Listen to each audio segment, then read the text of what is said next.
I find it really annoying that I am still coming across things that limit me purely because I'm an indie author. I thought that we'd gone beyond this point and we understood that indie books can be amazing and that they enable us to have books in niches that bigger publishers really can't make commercially viable, and that we can push the industry forwards because we have the ability to be far more innovative or creative. But there were two things last week that just made me feel really irritated, that sometimes I just reach this wall and it prevents me from being able to access certain things. So there were two things last week that made me feel like this. The first one, there was this particular website where my books would have been so well placed to have been mentioned, listed on this particular website. And so I thought, I'm going to get in touch with them, tell them about my books. This is really exciting.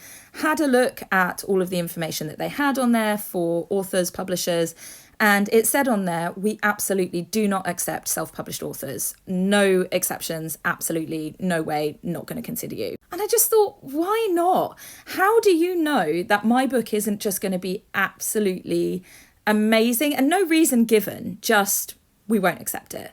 And I know that my books would have been so good, so well received, just absolutely perfectly placed. And yeah. The other one, I had a little bit more explanation, so that is helpful. It was another website and my books were not listed on there. So I contacted them and said, can we sort this out? Do you know why that is? And their customer service was amazing. They were really lovely. And they had a look and they said, it's because your books are on special order with Gardners, which was fair enough that was their policy. And I understand it. So Gardners are a book distributor. So they send books to all sorts of shops, websites, all those kinds of things. And special order means that if somebody orders a book or a shop orders a book, they have to order it from me. So they don't already have my stock in their warehouse. They have to actually come to me.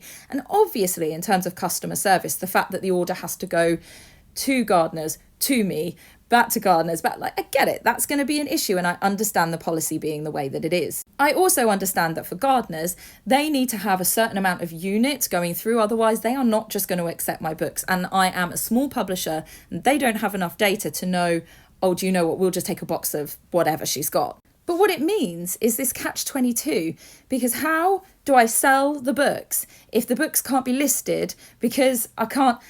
Do you see the problem here? So it's I always reach this point of right, I can't do that. And unless I kind of drive sales in huge, huge quantities, it's just not going to happen. And how do I do that? Because the end user is not going to buy it that way because it's not even listed.